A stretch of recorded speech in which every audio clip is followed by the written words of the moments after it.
Justin, it's Ben Horn. I'll go first if that's all right. Justin, yesterday must have been a very difficult day, and we heard about Graeme Hick, your batting coach. I guess, on a personal level, that's a huge thing. And what impact does it have on the team to no longer have a batting coach travelling? Well, it's been a tough few days, actually. That's the truth of it. Having to tell Hickey yesterday morning was like facing Curtly Ambrose and Courtney Walsh without a helmet and a box on. I was that nervous, because you become good friends with him. He's a ripping human being. There's no doubt about that. I mean, you couldn't meet a person with greater integrity than Graeme Hick, and his work ethic is unbelievable. His knowledge of the game, unbelievable. So it's a really tough call. I mean, it's nothing that he's done. It's more of an impact of the cost cutting that we're doing because of the COVID situation. So it was really hard, as it was seeing Kevin Roberts go the other day. You build relationships with these guys, and the human side of it kicked in yesterday, not just with Hickey and Kev the few days before, with some of the other cuts that happened. So that's it was a really tough day yesterday. Just jump in, guys, if you've got a question. I'll go, Cole. Thank you. Justin, in terms of the team and the support staff looking forward, what sort of level of support do you think you will have, and how? Can you compare it to a time in the past? So, will it be more similar to when you were, say, assistant coach to the Australian team a few years ago before you went to WA, or even back further? What would you compare it to? Well, it won't be like when we started with Bobby Simpson and Errol Orcott and Walshy and a board member being manager. It won't be to that degree, that's for sure. But we had a pretty good team even when it was like that, didn't we? So, and now we've got to a point where we'll certainly have less staff on the road with us, but the guys will still get great support, whether it's remotely, as we've seen over this COVID period.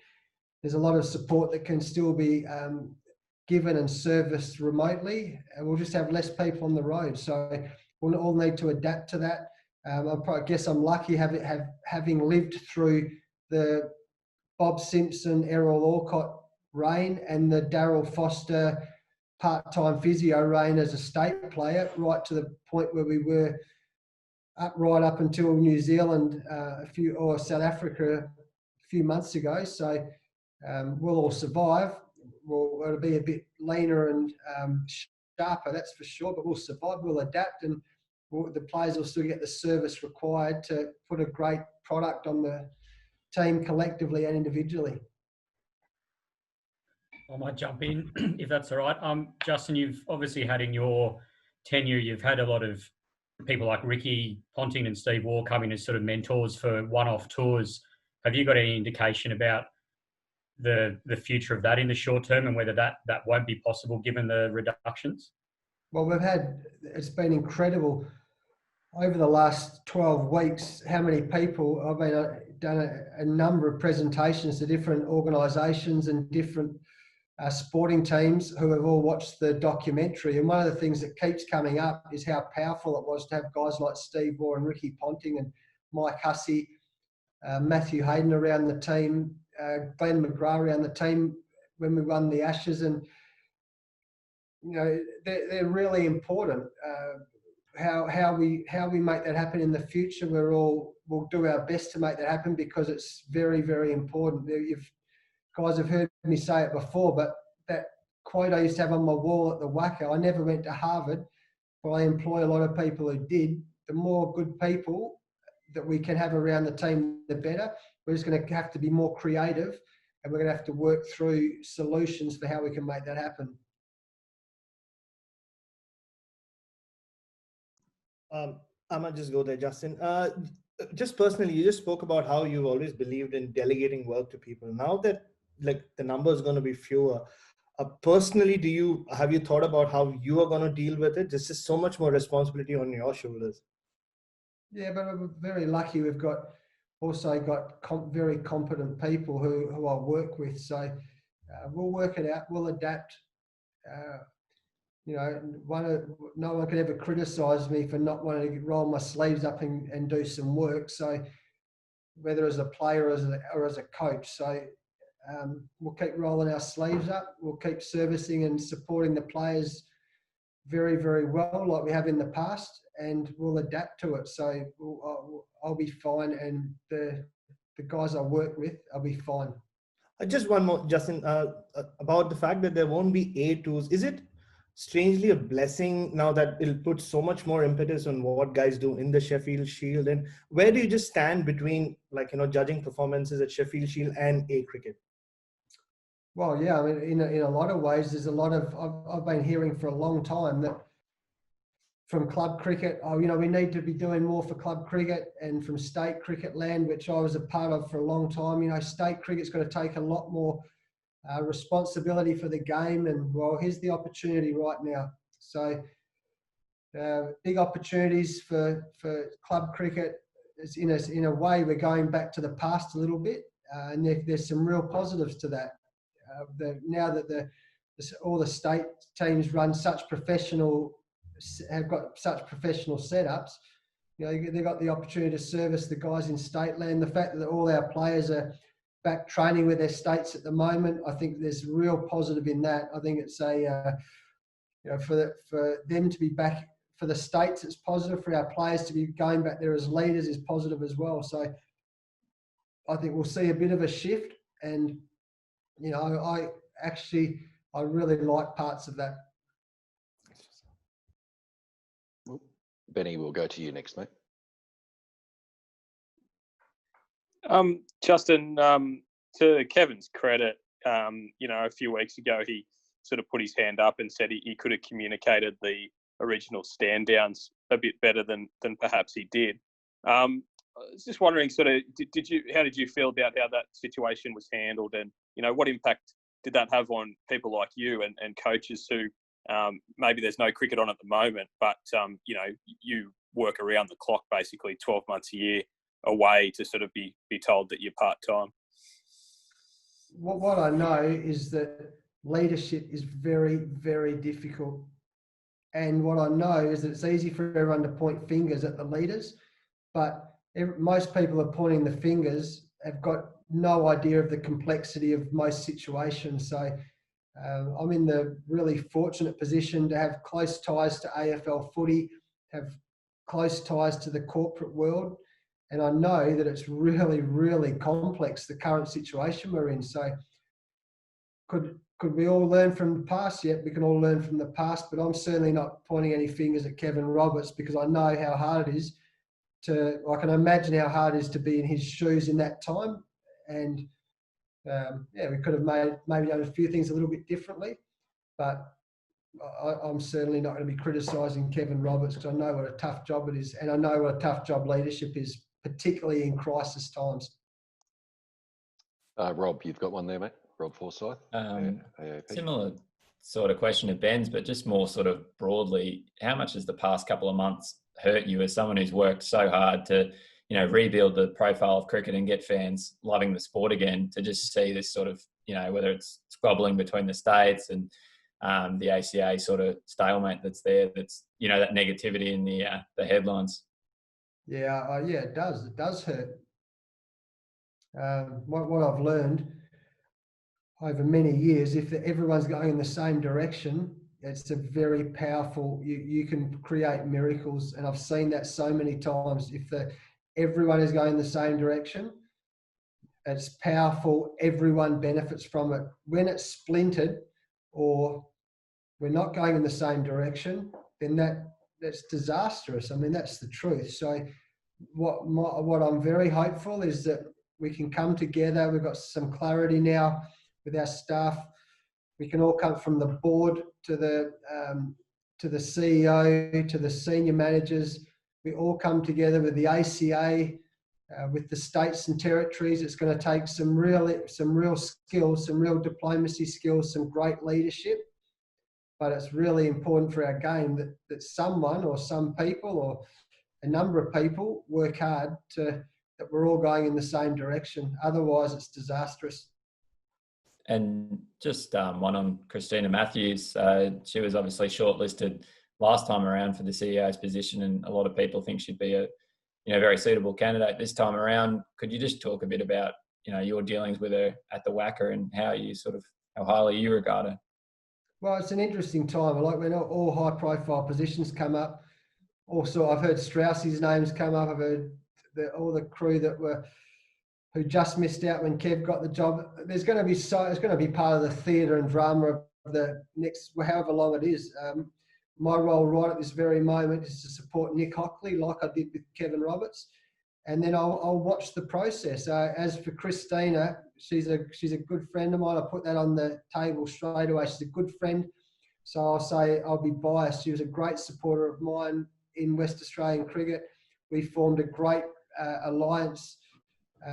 And that was a good example. I mean, the West Australian, what happened over those few years, it was a great example when everyone's going in the same direction. So she's a great operator. She's honest. She's incredibly hardworking.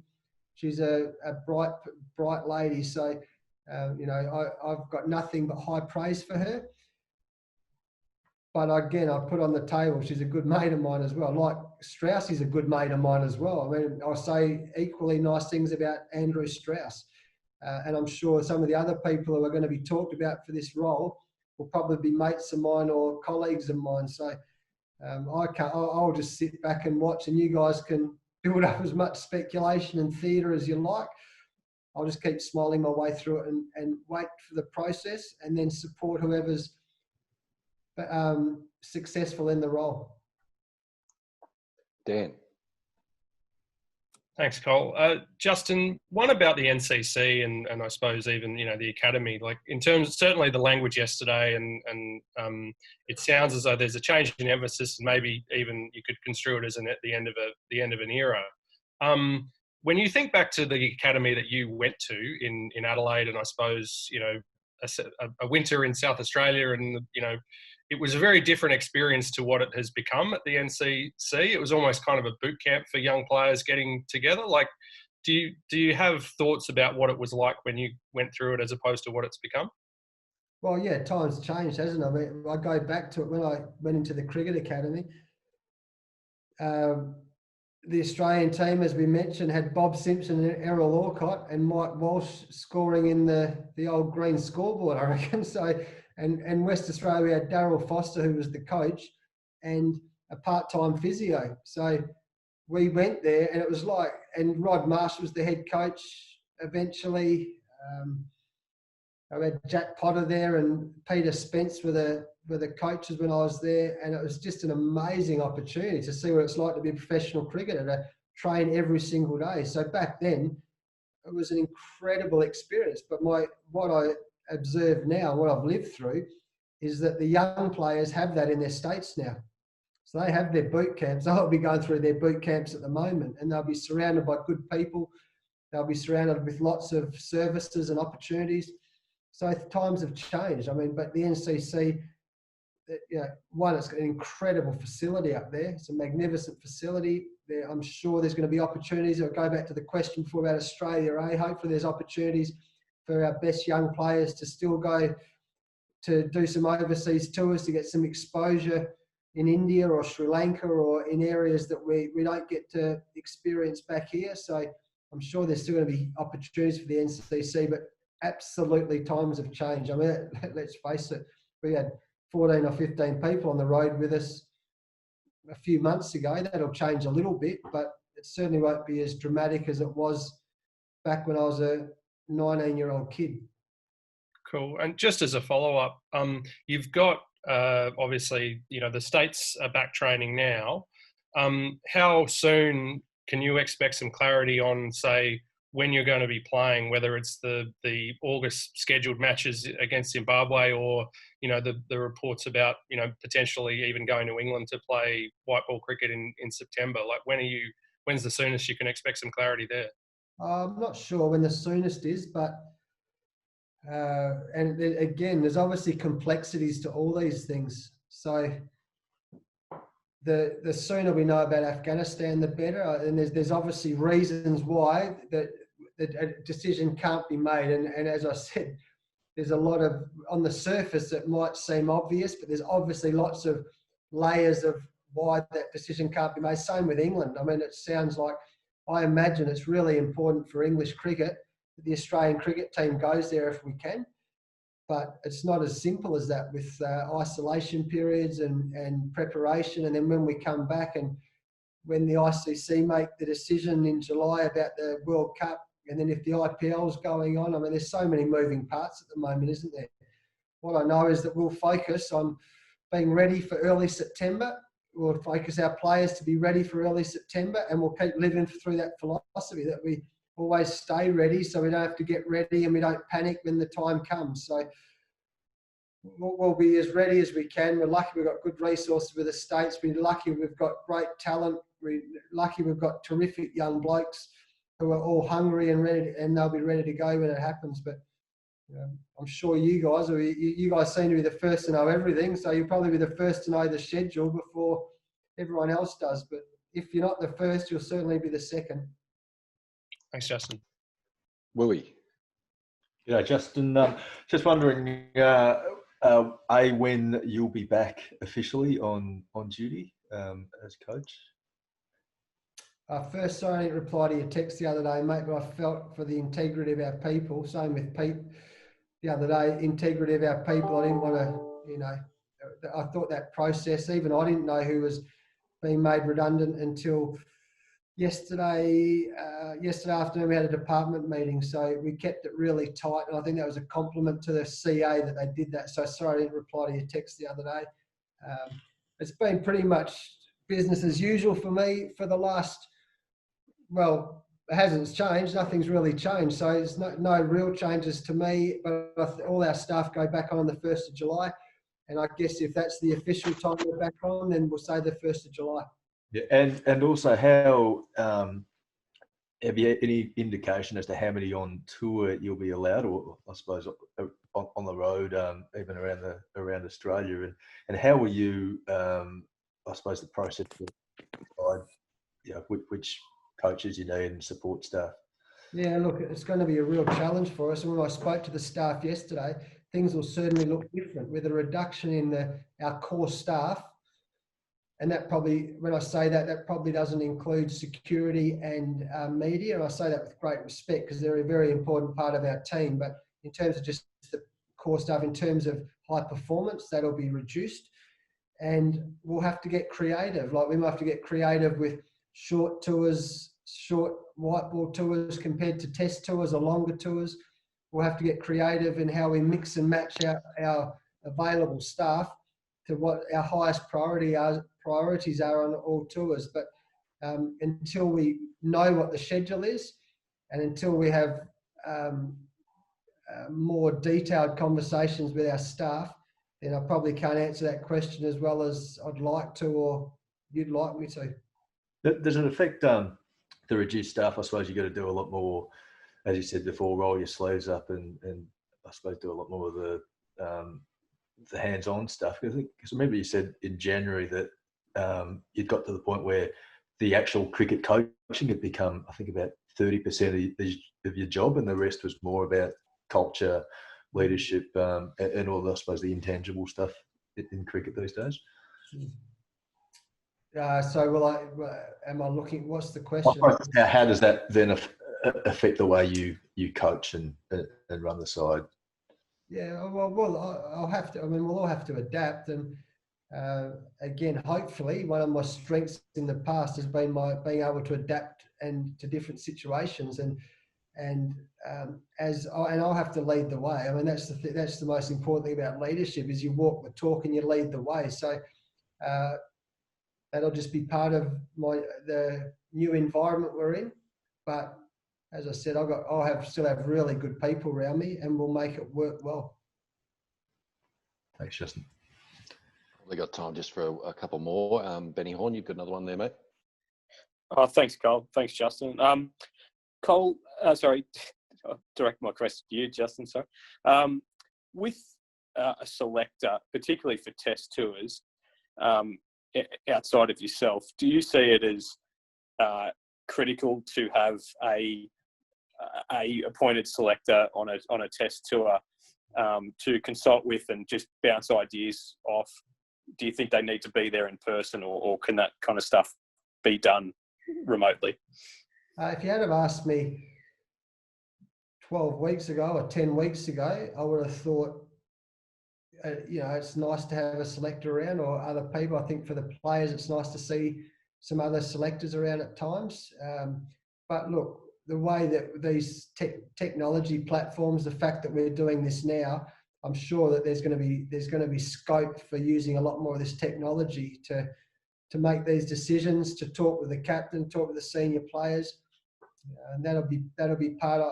I haven't spoken to Ben about how the selection stuff's going to work yet. No doubt we'll work through that. I think he's going to catch up with. I'm assuming he's caught up with Trevor Hones and George Bailey. I know he had conversations with them yesterday, but I think there'll be more in-depth conversations to work through actually how all this is going to work. So we're aware of it now. Now it's out to do our job and to get creative and to work out how it's best going to work for the organisation and for the team. Thank you. Okay, guys, I think we've got one final one here from Barat from Adelaide. Your question, Barat? Justin, like looking ahead at that India tour, there's so much hype around it. There's so much talk about it. Do you see crowds playing any role in the way you plan for it, considering all this talk of Kohli and the crowd and all that? Like, do you think it'll have any impact at all on how you plan for it? Well, I mean, we'd all love to be playing in front of full crowds, and even when it gets Virat going, what a spectacle it is. And actually, last time we played India, I mean, there was big parts of the crowd who were following India. So look, that adds to the atmosphere, it adds to the entertainment. Will it change how the game's played? Time will tell. Time will tell. When we were little kids, we didn't play in front of 50,000 people. We played because we loved the game and we loved playing with our mates, and we still were trying to win. So we only had our mum and dad in the crowd and maybe our brother and sister watching, and they were probably off on the swings because they were bored about watching their big brother play sport, weren't they? But mum and dad were pretty pumped. So we'll play for the love, and hopefully that's one thing that will come out of it. One of the silver linings, we all love the game of cricket, and one of the luxuries or one of the privileges is you play in front of big crowds. So let's hope not too far down the track, then that comes back in all sport. But if we're going to play in front of no crowds or full crowds, then we'll still be up for the contest and really pumped about it.